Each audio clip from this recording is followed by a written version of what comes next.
Did you know? It's possible to jump over the flags at the end of the stages in Super Mario Bros. To do this in World 1-1, the player must let a Koopa fall into a pit and then jump over the top of the screen right when it hits the bottom. Because the game treats the bottom and the top of the screen as the same space, Mario will bounce on the Koopa. When it recovers, it'll be stuck walking along the bottom of the screen. When the Koopa gets near the castle, the player can bounce on it to go over the flag. Beyond the flag is an infinite expanse of looping tiles. It's also possible to get over the flag in World 3-3 by perfectly timing your jump from the weighted platform at the end of the stage. In the Japanese Super Mario Bros. 2, this glitch became a feature, letting Mario access a warp zone in World 3-1. The warp zone takes Mario back to World 1-1 though, making it more of a trap than a secret. This isn't the only Super Mario Bros. Glitch to become a feature. Designer Takashi Tezuka once stated, "The concept of the Bowsers in Worlds 1-7 being regular minions in disguise originally started as a glitch. Presumably the wrong graphic was loaded in when Bowser was defeated and the team made it part of the story." Perhaps the most well-known bug in Super Mario Bros. Is the infinite one-up trick, where Mario endlessly bounces on a shelled enemy to generate points and lives. A more complicated version of this trick was discovered by Japanese YouTuber Games Hire almost 30 years after the game's release. In two-player mode, if Luigi dies on a vine in World 5-2 when Mario is set to respawn in World 1-2, the vine will spawn next to Mario at the start of the level. The vine can be used to bounce endlessly on the Buzzy Beetles at the beginning of the stage. This trick can only be done if the game has been beaten already.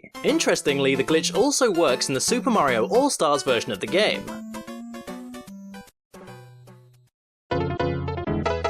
In Super Mario World, dismounting Yoshi to collect a coin with Mario while Yoshi tries to eat the coin will put a null sprite on Yoshi's tongue. The game loads new objects by placing them in one of 11 slots, and this null sprite acts as the first slot available. The player can make Yoshi eat almost anything by loading a new object into the game. If they load a chuck enemy into the game by being near one when the trick is performed, they'll trick the game into putting a power-up in Mario's inventory based on the type of chuck Yoshi eats. A clapping chuck gives Mario a glitched orb from the sunken ghost ship level which Mario can touch to instantly complete any stage. A charging chuck generates a glitched Lakitu cloud which can be used to fly through any stage. Using the cloud in the final boss of the game skips about 30 seconds of Bowser's attacks, making it very useful for speedruns. Since there's nothing at this unmapped location to instruct the console on what to do next, it instead executes the last value in its memory. You can manipulate this value by interacting with sprites in different ways at different coordinates, as well as hitting certain inputs on the controller.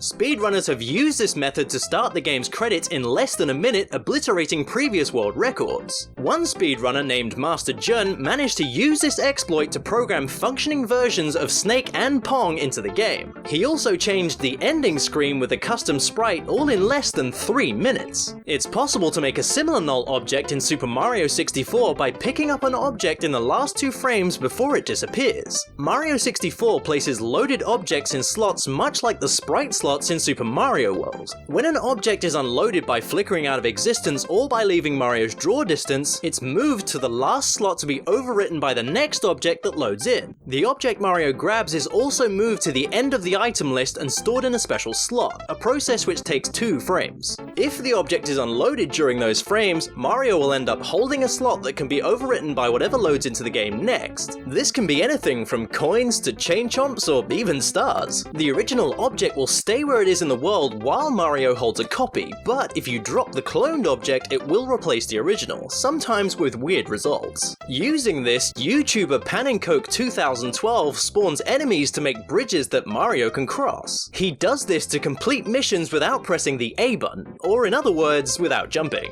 His current 100% run of Super Mario 64 only uses 37 presses of the A button. Individually, 100 of the game's 120 missions can be completed without pressing the A button at all. Meanwhile, hackers and speedrunners are looking for other missions to pursue. Twitch streamer Dota Teabag accidentally warped upwards while trying to land on a platform in TikTok Clock. Other common bugs can instantly change Mario's position like this, but most warp Mario downwards. Only one other glitch can warp Mario upward. It relies on hangable ceilings being above Mario, but there weren't any above Mario when this new upward warping glitch occurred. In order to figure out the cause of this new glitch, Panencoke offered a bounty of $1,000 to the first person who could send in a recording of the glitch being replicated in the Mupen 64 emulator. As of this recording, that bounty has yet to be claimed. By running up and to the right as soon as the first boss fight is over in Luigi's mansion, Luigi can get behind the reward chest before its collision hitbox loads and becomes solid. Using Luigi's vacuum will let the player pop out of bounds between the first and second floors, where they'll now be free to explore the vast sections of the map not previously accessible.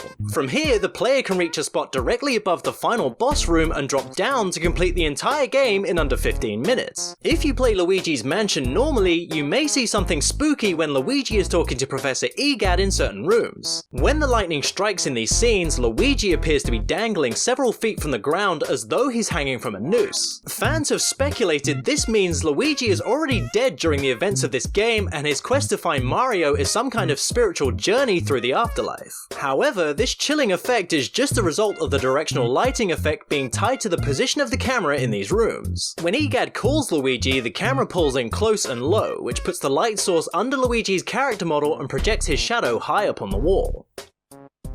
Don't forget to subscribe to Did You Know Gaming for more facts and trivia. Before you go, we'd like you to vote on what you want to see covered in the future video. A video on Pokemon glitches or a video on Zelda glitches. You can also vote by leaving a comment below.